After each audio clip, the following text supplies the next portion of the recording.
Assalamualaikum warahmatullahi wabarakatuh. Selamat pagi, apa kabarnya hari ini adik-adik? Mudah-mudahan kita selalu dalam keadaan sehat walafiat ya. Kita wajib bersyukur kepada Tuhan Yang Maha Esa atas karunia-Nya pada bangsa Indonesia berupa kekayaan laut yang sangat melimpah. Banyak masyarakat Indonesia, terutama yang tinggal di daerah pesisir, menggantungkan hidupnya dari hasil laut. Misalnya nelayan ikan. Setiap hari mereka pergi ke laut untuk mencari dan menangkap ikan. Ribuan ikan ditangkap setiap harinya. Pernahkah terpikir oleh adik-adik, mungkinkah ikan yang setiap hari ditangkap oleh nelayan akan habis? Bagaimana ikan dapat menjaga kelestarian jenisnya? Pada bagian sebelumnya, adik-adik telah belajar tentang beberapa cara perkembangbiakan pada tumbuhan. Pada bagian ini, adik-adik akan mempelajari cara hewan melakukan perkembangbiakan sehingga keberadaannya di bumi tetap lestari. Tujuan pembelajaran dari materi perkembangbiakan pada hewan yaitu yang pertama, dapat mengetahui cara perkembangbiakan aseksual dan seksual pada hewan. Dan yang kedua, dapat mengetahui teknologi perkembangbiakan pada hewan. Perkembangbiakan pada hewan dibagi menjadi dua, ada perkembangbiakan secara tak kawin atau aseksual dan perkembangbiakan secara kawin yaitu seksual. Perkembangbiakan secara tak kawin aseksual dibagi menjadi 4. Yang pertama ada pembelahan biner, yang kedua ada fragmentasi, yang ketiga ada tunas, dan yang keempat ada partenogenesis. Yang pertama yaitu pembelahan biner. Hewan-hewan yang melakukan pembelahan biner yaitu ada amuba, Euglena virindis, dan Paramecium. Hewan yang melakukan perkembangbiakan dengan menggunakan tunas yaitu ada hidra, porifera, dan anemon laut. Yang ketiga yaitu fragmentasi. Fragmentasi adalah proses terbentuknya individu baru yang berasal dari potongan tubuh induknya, contohnya pada hewan planaria.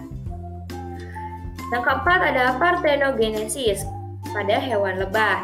Partenogenesis adalah bentuk reproduksi aseksual, yakni kemampuan suatu ovum untuk berkembang menjadi individu baru tanpa dibuahi sperma. Pada lebah, ovum yang berasal dari lebah betina, bila tidak dibuahi oleh sperma, maka akan menjadi individu baru, yakni individu jantan. Perkembangbiakan secara kawin seksual adalah ada peleburan antara sel sperma dan sel telur agar menghasilkan anak.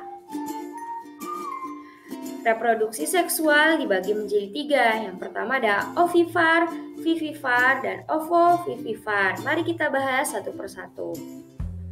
Yang pertama yaitu ovivar atau bertelur. Contoh hewan ovivar adalah Pisces, amfibi, aves, dan reptil. Di dalam telur terdapat struktur-strukturnya. Yang pertama ada yolk. Yolk adalah cadangan makanan embrio. Selanjutnya ada cangkang. Cangkang memiliki pori-pori udara. Ada kalaza. Kalaza berfungsi untuk mengikat puding telur agar tidak berubah dari posisinya. Selanjutnya ada putih telur. Putih telur merupakan cadangan makanan embrio dan pelindung embrio dari goncangan. Ruang udara. Ruang udara berisi cadangan oksigen bagi embrio. Membran cangkang. Membran cangkang berfungsi untuk pelindung rongga udara. Dan ada keping germinal. Keping germinal adalah calon anak. Yang kedua yaitu vivivar atau melahirkan. Hewan yang mengalami perkembangbiakan secara vivivar adalah hewan mamalia. Contoh dari hewan mamalia yaitu ada kucing, rusa, harimau, gajah, dan lain-lain. Yang ketiga yaitu ovovivivar, bertelur dan melahirkan. Diawali dengan pembentukan telur di dalam tubuh induknya sampai telur tersebut menetas. Kemudian dikeluarkan dengan cara melahirkan.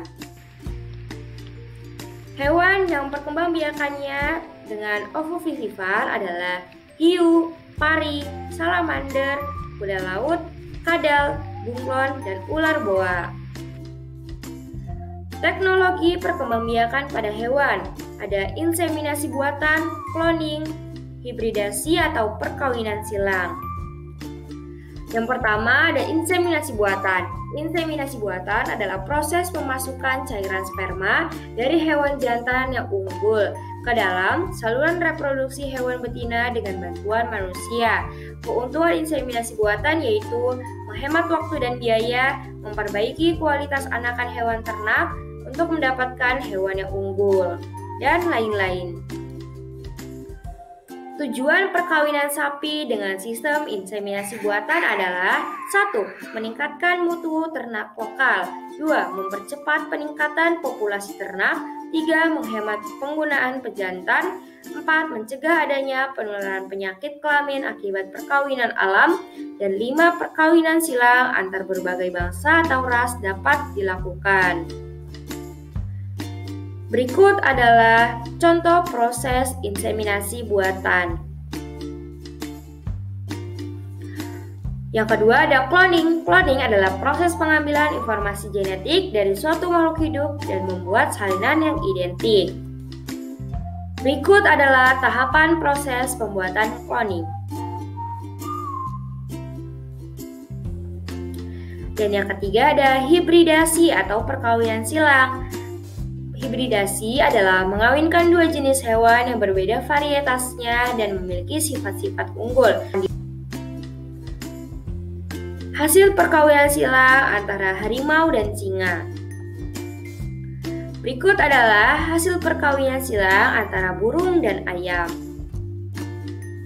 Gambar ini adalah persalinan silang antara hewan kerbau dan sapi.